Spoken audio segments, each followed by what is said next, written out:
Hello friends, welcome to Vidyarath. Vidyarath के इस platform पर आप सभी का स्वागत।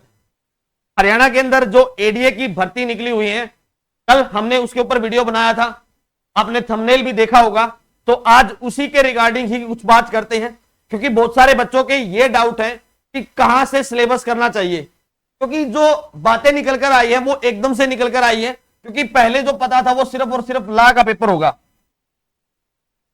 अब जो बातें आई है वो जीएस का होगा, और जीएस को लेकर बहुत सारे बच्चे परेशान हैं। जो बच्चे बहुत सालों से तैयारी कर रहे थे, सिर्फ और सिर्फ एडीए के लिए तैयारी करते थे, तो लगता था सिर्फ और सिर्फ लॉ का पेपर होगा।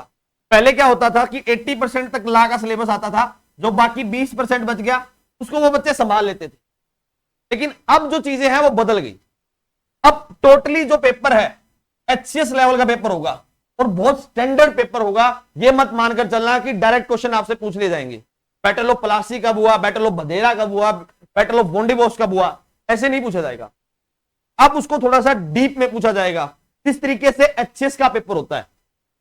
क्योंकि अब हरियाणा गवर्नमेंट ने बी और ए ग्रुप की जितनी भी भर्तियां हैं उन सब के लिए जीएस का पोर्शन कंपलसरी कर दिया। जिस तरीके से सीटी और जो सी और डी ग्रुप का पेपर होता है, उसी प्रकार अब कॉमन प्रीलिम्स होगा। एक कॉमन इन द सेंस कि एक जैसा आएगा, कोई भी एग्जाम दे लीजिए। उसके बाद हम बात करते हैं जैसे लेक्चरर के कोई पोस्ट निकली हुई है, उनके भी यही प्रोसेस है, पूरा का पूरा जो है वो जीएस का होगा। अब आपके लिए एक परेशानी बना शब्द ये है कि तैयारी कहां से करें। अब मैं आपको कहूं कि आप वो किताब पढ़ लीजिए, वो किताब पढ़ लीजिए, कोई फायदा नहीं है। क्योंकि मात्र 60 से 70 दिन आपके पास है। कि मैं ये मानता हूं आज 15 अगस्त है, और भाई 15 अगस्त की आप सभी को हार्दिक शुभकामनाएं। और 2 नवंबर को आपका एग्जाम है, 2 नवंबर 2025। अगर मैं थोड़ा सा हिसाब लगाऊं तो लगभग आपके पास सिर्फ और सिर्फ 70 दिन है। कि इस दिन कुछ काम है, अगले दिन कुछ काम है, तो ये लगाकर चलिए कि सिर्फ और सिर्फ मात्र 70 दिन है। और सब्जेक्ट 8+ है। कैसे, कौन कौन सा सब्जेक्ट है जो मेन पोर्शन आपके लिए तकलीफ करेगा? हिस्ट्री आपको तकलीफ में डालेगा। उसके बाद इकोनॉमिक्स, क्योंकि इकोनॉमिक्स के अंदर बहुत सारा डाटा आता है। इंडिया में क्या पूछा जाता है, सॉरी हरियाणा में क्या पूछा जाता है, वो भी मैं आपको बता देता हूं कि जीडीपी की कैलकुलेशन करें, एनडीपी की करें, और जो फैक्टर कॉस्ट या मार्केट कॉस्ट पर जो जीडीपी है वो मापी जाती है। अनएम्प्लॉयमेंट पे क्वेश्चन पूछ लिया जाएगा, डिसगाइज्ड अनएम्प्लॉयमेंट क्या होती है, इस तरीके की एम्प्लॉयमेंट को क्या कहा जाता है। उसके बाद आपको ट्रेड के ऊपर पूछ लिया जाएगा, फिस्कल पॉलिसी या फिर मॉनेटरी पॉलिसी, इस तरीके से क्वेश्चन पूछ लिया जाएगा। जो परेशानियां भरे सब्जेक्ट है आज हम पर बात करेंगे। हिस्ट्री हो गया, इकोनॉमिक्स हो गया। उसके बाद सबसे ज्यादा तंग करने वाला कोई पोर्शन है, सिर्फ और सिर्फ है ज्योग्राफी। ये 3 सब्जेक्ट आपके लिए परेशानियां पैदा करेंगे। लेकिन जो करंट अफेयर है, करंट अफेयर की जब बात करते हैं तो करंट अफेयर मात्र आपको कुछ पोर्शन ही रिवाइज करना है, क्योंकि हर तरीके से करंट अफेयर नहीं पूछा जा सकता। 1-2 क्वेश्चन स्पोर्ट्स से आएगा, 1-2 क्वेश्चन जो है इंटरनेशनल अफेयर से आएगा, 1-2 नेशनल से आएगा, या फिर कुछ ना कुछ जो क्वेश्चन है वो बिजनेस और रिलेटेड भी आ सकता है। पॉलिटिकल क्वेश्चन नहीं आएगा, एक भी पॉलिटिकल क्वेश्चन नहीं आएगा कि बिहार में इलेक्शन में कौन सी पार्टी कितना जीती, इस तरीके के क्वेश्चन नहीं आते। जो क्वेश्चन आते हैं वो इलेक्शन कमीशन के ऊपर आ सकते हैं कि इलेक्शन कमीशन कौन कौन से रिलेट करता है। जैसे अब हम लोग कहते हैं कि वो बेसिक्स के क्वेश्चन आया, कुछ लोग कहते हैं कि करंट अफेयर का क्वेश्चन है।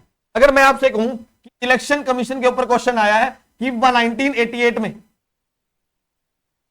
तो एक इलेक्शन कमीशन हुआ करता था, उसको 2-3 कर दिया गया। 1992 में, 1991 और 2 में 3 इलेक्शन कमीशन थे, उसको दोबारा से 1 कर दिया, फिर दोबारा से 3 कर दिया गया, चीफ इलेक्शन कमीशन बना दिया गया। अब पॉइंट तो है ये करंट अफेयर का, पूछा कहां गया, बेसिक्स में। तो इस तरीके की जो जानकारी है वो आपको परेशान करने वाली है, क्योंकि आपको नहीं पता कि कहां से क्वेश्चन पूछ लिया जा सकता है। कि हरियाणा है, और हरियाणा का जो नाम है वो अनप्रेडिक्टेबल पर रखा गया है, क्योंकि पहले यही नाम यूपीएससी को दिया जाता था कि कहीं से कुछ भी पूछ लिया जाए। लेकिन वहां कोई, अब वहां पर ट्रेंड सेट है। हरियाणा के अंदर कोई ऐसा ट्रेंड नहीं है कि आप पिछले पेपर देखकर अपना सवाल और जवाब जो क्वेश्चन है उन सब का अंदाजा लगा लो। आपको सिर्फ और सिर्फ अपनी तैयारी पर भरोसा करना होगा।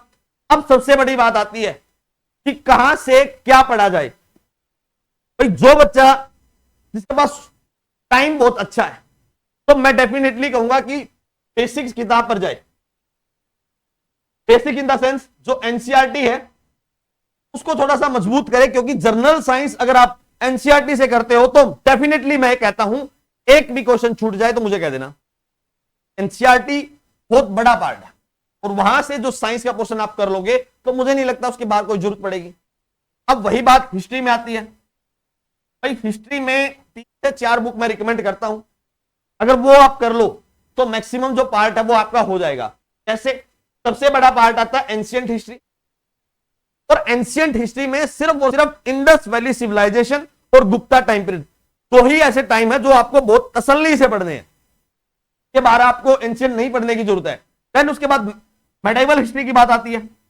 अब मेडाइवल हिस्ट्री में जब मैं बात करता हूं तो एक पोर्शन बात निकल कर आती है, क्या पढ़ना चाहिए, दिल्ली सल्तनत या मुगल या फिर भक्ति मूवमेंट। मैं कहूंगा कि भक्ति मूवमेंट से कर लीजिए, 1-2 क्वेश्चन फंस जाए। अगर मुगल एडमिनिस्ट्रेशन आपने पढ़ लिया तो वहां से क्वेश्चन फंस सकता है, लेकिन ऐसे नहीं पूछा जाएगा कि बैटल ऑफ हल्दी घाटी कब। तजिया जो टैक्स है अकबर ने लगाया, औरंगजेब ने अकबर ने तो हटा दिया, औरंगजेब ने दोबारा लगा दिया, इस तरीके से नहीं पूछा जाएगा। यह पूछा जा सकता है कि जजिया टैक्स होता क्या है, कितने प्रकार के टैक्स मुगल टाइम पीरियड में चला करते थे। ये सब क्वेश्चन आपके सवाल है। ये इस तरीके से कोई भी क्वेश्चन फ्रेम हो सकता है, वो आपको देखना होगा कि आपको कहां जोर लगाना है। देन उसके बाद मॉडर्न हिस्ट्री आती है। अब मॉडर्न हिस्ट्री में सबसे ज्यादा क्वेश्चन आज तक पूछे जाने वाला जो इतिहास है वो सोशल रिलीजियस मूवमेंट है। तो 1829 के आसपास से शुरू हो चुका। अंदर राजा राम मोहन राय, ज्योतिबा फुले, इन सब ने बहुत बड़ा योगदान दिया। उस योगदान में एक बात आती है कि उन पर्सनैलिटी पर भी क्वेश्चन पूछ लिया जाता है, और कई बार वो जो सभाएं होती हैं, जो सोशल रिलीजियस मूवमेंट जो आए थे, उनके पर भी पूछ लिया जाता है। ये सब पार्ट है, ये आपको करने पड़ेंगे। देन उसके बाद अगला जो पोर्शन है मॉडर्न हिस्ट्री में ही बात करेंगे। मॉडर्न हिस्ट्री में जब हम बात करते हैं तो पहला नाम दोबारा निकल कर आता है गवर्नर जनरल और INC, governor general and INC, Indian national Congress. क्योंकि कांग्रेस का जो पार्ट है वो क्वेश्चन ये मत समझना कि बीजेपी से रिलेट करेगा, नहीं, कांग्रेस का जो पोर्शन है वो कहीं ना कहीं हमारी इंडिपेंडेंस से रिलेट करता है, तो जिसकी वजह से ये आस लगाई जाती है कि यहां से क्वेश्चन पूछ लिया जाता है। और उसके बाद आता है भाई एजुकेशन, एजुकेशन प्लस प्रेस, और प्रेस में आपसे एडिटर और कौन सा अखबार किसका था, न्यूज़पेपर। ये कई बार क्वेश्चन आपको मैच द फॉलोइंग में पूछ लिए जाते हैं, और ये बात याद रखना कि कई बार जो क्वेश्चन है वो इस तरीके से पूछा जाएगा, only 1 correct, only 2 correct, only 3 correct और ओनली 4 करेक्ट। और ये जो टेक्निक है भाई बहुत मुश्किल है, इसको समझना बहुत मुश्किल है।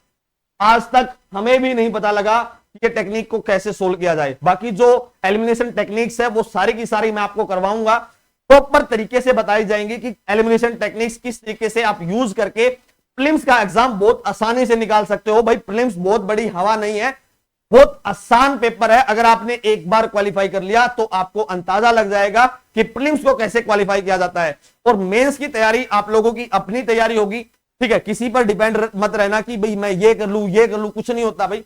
सिर्फ और सिर्फ जो आप कर सकते हो वो भी मैं बता दूंगा, आप किस तरीके से अपना लॉ का सब्जेक्ट कवर कर सकते हो साथ में साथ। क्योंकि अगर आपने अभी सिर्फ और सिर्फ जीएस पोर्शन को देखा तो कहीं ना कहीं मेंस में आपको तकलीफ पैदा होगी, तो थोड़ा सा टाइम जो लॉ के सब्जेक्ट हैं मेंस के लिए वहां पर भी रखना। देन उसके बाद आता है वर्ल्ड हिस्ट्री, भाई sorry world geography. World geography में क्वेश्चंस कई बार पूछे जाते हैं, तो कौन सी हिल्स कहां है, कौन सा प्लेट्यू कहां है, ओशियन करंट कौन सा कहां है, ये जो छोटे छोटे जो क्वेश्चंस है, अर्थक्वेक के बारे में पूछ लिया जाएगा, वोल्केनो के बारे में पूछ लिया जाएगा, किसी पर्टिकुलर जो कंट्री है उसके बारे में पूछ लिया जाएगा। जैसे अफगानिस्तान है, जो अफगानिस्तान की बाउंड्री कितने देशों से लगती है, ये क्वेश्चन कई बार पूछा गया है। अब मैं आपसे पूछूं कि इंडिया का कौन सा स्टेट है जिसकी बाउंड्री सबसे ज्यादा स्टेटों से लगती है, भी बड़ा क्वेश्चन है। के बाद आपसे पूछ लिया जाए कि गंगा की ट्रिब्यूटरी कौन सी है, लेकिन हालांकि गंगा की ट्रिब्यूटरियों से क्वेश्चन नहीं पूछा जाता। जो ट्रिब्यूटरियों के क्वेश्चंस हैं वो नर्मदा, कावेरी, कृष्णा और गोदावरी, इन सब से पूछा जाता है। तो वहां की जो ट्रिब्यूटरी है, क्योंकि उस तरीके की ट्रिब्यूटरी वहां मिलती है, पेन गंगा, वेन गंगा, इस तरीके के नाम आते हैं। तो वो साथ तो चीज है आपको समझनी पड़ेगी। मॉनसून से कोई क्वेश्चन आने की उम्मीद नहीं है, मॉनसून से सिर्फ और सिर्फ एक क्वेश्चन आने की उम्मीद है कि इस तरीके का मॉनसून इंडिया में पाया जाता है। और जो साउथ वेस्ट मॉनसून है, नॉर्थ वेस्ट मॉनसून है, वेस्टर्न डिस्टर्बेंस है, तो सारे के बारे पार्ट आपसे पूछ लिए जाते हैं। कई बार आपसे क्वेश्चन पूछ लिया जाएगा कि अल नीनो और ला नीनो का कंसेप्ट क्या होता है, क्योंकि वो पर्टिकुलर आपको एक लाइन में देकर 4 लाइन नीचे दे देगा। जब तक आपको उस टॉपिक की अंडरस्टैंडिंग नहीं होगी तो आप आंसर नहीं निकाल सकते। एक बात याद रखना, एचसीएस लेवल का एग्जाम है, कहीं ना कहीं एक्सप्लेनेशन पर बेस रहेगा। ये मत सोचना कि डायरेक्ट फैक्ट आपसे पूछ लिया जाएगा। आपसे ये नहीं पूछा जाएगा कि नॉर्थ टू साउथ कितना बड़ा किलोमीटर का एरिया है इंडिया के अंदर। जब वही हम बात करते हैं तो सबसे बड़ी बात आती है कि south to north, sorry east to west में कितना बड़ा एरिया है। तो ये जो चीजें हैं वो आपको समझनी होंगी। देन अब हम बात करते हैं साइंस। साइंस में जो जर्नल बायोलॉजी है, जर्नल बायोलॉजी, उस जर्नल बायोलॉजी से सबसे ज्यादा सवाल पूछे जाने की संभावनाएं हैं। और जो इन्वायरमेंट रिलेटेड पार्ट है बायोलॉजी में भी, इन्वायरमेंट रिलेटेड, उससे क्वेश्चन पूछे जाते हैं। अब वो जमाना गया कि सेल, तो सेल है वो कितने प्रकार का होता है, प्लांट सेल, एनिमल सेल में क्या क्या डिफरेंस है, वो क्वेश्चन नहीं पूछे जाते। अब जो बेसिक जानकारी है जिसके बेस पर आपसे क्वेश्चन पूछे जा सकते हैं, वो सारे के सारे क्वेश्चन आपको within the mock test हम करवा देंगे। मॉक टेस्ट में उनकी सारी की सारी तैयारी करवा दी जाएगी। रही बात रीजनिंग और मैथ, रीजनिंग और मैथ का जो फंडा है उसमें आपको जोर लगाना पड़ेगा भाई, क्योंकि मैथ और रीजनिंग हालांकि सभी वकीलों की थोड़ी सी मुझे लगता है कि कहीं ना कहीं ये पोर्शन कमजोर मिलेगा। तो इसके लिए सिर्फ और सिर्फ एक बात का ध्यान रखना है कि जो मैथ है, मैथ वाले पोर्शन पर आपको थोड़ा सा ज्यादा ध्यान देना पड़ेगा, ठीक है। और वहीं जो रीजनिंग का जो पार्ट है, रीजनिंग आप बहुत आसानी से कर लोगे, 4 से 5 फार्मूले हैं, तो वो सारे पोर्शन जो है वो आप बहुत आसानी से कर सकते। देन रही बात हरियाणा जीके। अब हरियाणा जीके को कैसे कवर किया जाए? हरियाणा जीके के लिए कुछ भी नहीं करना, मात्र आपको 6 से 7 क्वेश्चन देखने को मिलेंगे, मैक्सिमम टू मैक्स है ये, ठीक है। अगर आपको करना भी है तो हरियाणा की पॉलिटी और जो कल्चर है उससे क्वेश्चन आएंगे, या फिर आ सकता है जीएसडीपी से, तो जीडीपी होती है हरियाणा के लेवल की, उस पर आ सकता है, यानी बजट से क्वेश्चन आ सकता है, इकोनॉमिक सर्वे से क्वेश्चन आ सकता है।